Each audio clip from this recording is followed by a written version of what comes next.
Assalomu alaykum hurmatli foydalanuvchilar. Sizlar bilan Nodirbek Burov. Bugun sizlar bilan aktualniy 2025-yilda ham ishlab turgan Xiaomi Pad planshetlari, Redmi planshetlari, Redmi telefonlari, Poco telefonlarida reklamani bepul tekinga o'chirish to'g'risida gaplashamiz. Masalan, telefon shuncha yildan beri ishlatayotgan bo'lsam, o'sha narsani yozib qo'ygandan beri absolyutni bu tekin, hech qanaqa bosh og'riq emas, ortiqcha programma ham yozmaysiz, ortiqcha narsa yozmaysizlar. Masalan, Redmi'da ko'p reklama chiqadi deydiganlar uchun mana shu narsani qo'yib qo'ysanglar, umuman reklama chiqmaydi. Men bu narsadan 5 yildan beri foydalanaman, 20-yildan beri foydalansam, menda umuman Redmi telefonlarida ishlatganman, reklama degan narsa umuman yo'q. Просто hozir ko'rsatadigan joyimga dns@adguard.com o'sha narsani saqlab qo'yishinglar kerak bo'ladi. Xo'sh, davom etamiz. Bizga qayerga kiramiz? Masalan, men telefon modellarni ko'radigan bo'lsanglar, mana bundek ko'rayotgan bo'lsanglar, Xiaomi 14 Ultra flagman telefon. Flagman telefonlarda ham reklama chiqishi, keyin odam joniga tegadi, masalan, reklama ko'rib o'tirib narsalar, Wi-Fi ga ulangan bo'lsa ham, mobil internetda ham bu narsa chiqadi. Uning uchun uni oldin yo'llari bo'lardi, bitta-bittalab o'chiradigan, keyinchalik esa asosiy bitta filtr chiqdi, ya'ni men настройка, sozlamalar. Kimda masalan har xil tilda bo'ladi. Inglizchada, ruschada, o'zbekchada bo'lgan. Masalan, menda standartda ruscha qo'yilgan. Настройка kirasizlar.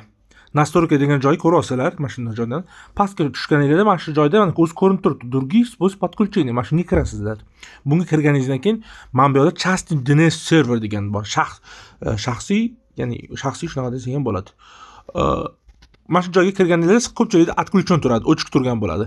Sizlar buni yoqasizlar, avtomatik qo'ysanglar ham bo'ladi. Avtomatikni ko'ra, uni ko'ra mana shu 3-siga bossanglar, imya host provider DNS. Va bu joyga mana bu narsani sozlamani yozasizlar. dns.adguard.com va saqlanib qolasizlar. Internet ishlamay qolishi mumkin, har xil buglar bo'lib qolishi mumkin. Bu yechimi bor.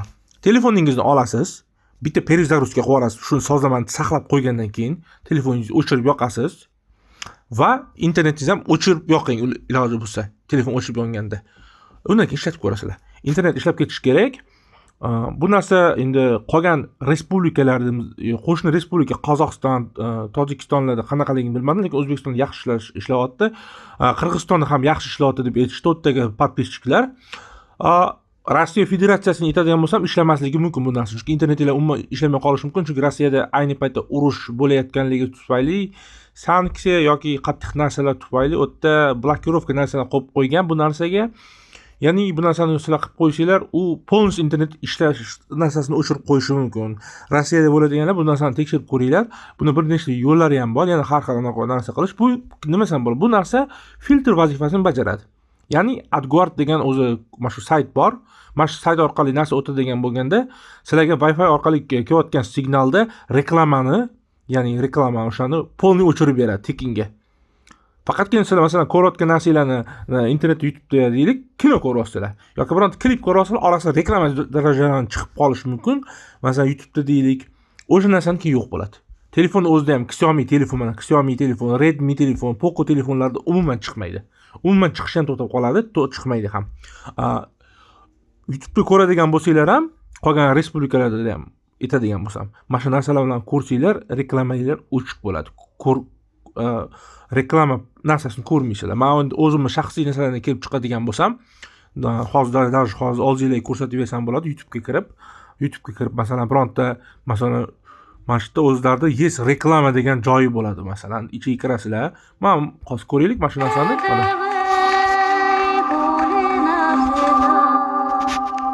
Xo'sh, shunday masalan orasida reklama bo'ladi, reklama chiqib qolishi mumkin.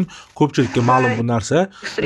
Ko'rib o'tirgan joyga masalan men Qozog'iston Respublikasiga yoki Rossiyaga o'zim turizm bilan borib kelganimda ham aylanib kelishdi. Shuni reklama orasida, ya'ni reklama chiqishi, shu narsalar orasida reklama chiqishi, narsalar bo'lishini ko'rdim. Ko'pchilikda shu narsa bo'lmaganligi tufayli deb o'yladim. Chunki masalan men O'zbekistonda hozir Toshkent shahridan ko'ryapman bu narsani. Umuman reklama degan narsa yo'q. Mana shu narsa yo'q bo'lib ketdi. Telefonni o'zida ham reklama chiqmaydi. Ayni masalan ko'rayotgan bo'lsangiz, bezopasnostga kirsanglar, mana shu hududlarda masalan deylik, bu yerda masalan reklamani osilib turadi. Mana bu yerda mana uni orasida chiqadi reklama. Bu yerda ko'ryapsizlar, reklama umuman yo'q.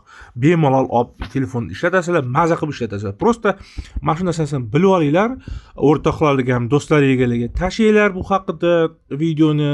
Ular ham o'zlarining ota-onalarida, yosh kattalarga yordam berib o'chirtirib qo'yinglar. Men endi o'zimning mahallamdagi tanishlarimga, qo'ni-qo'shnilarimga shu haqida o'rgatib qo'yganman. Redmi'da reklama chiqarmaslik uchun. Asosiysi. Sizlardan like va podpiska. Mayli, sog' salomat bo'linglar. Savollar bo'lsa kommentariyada qoldiringlar. Hammasiga javob berishga harakat qilaman.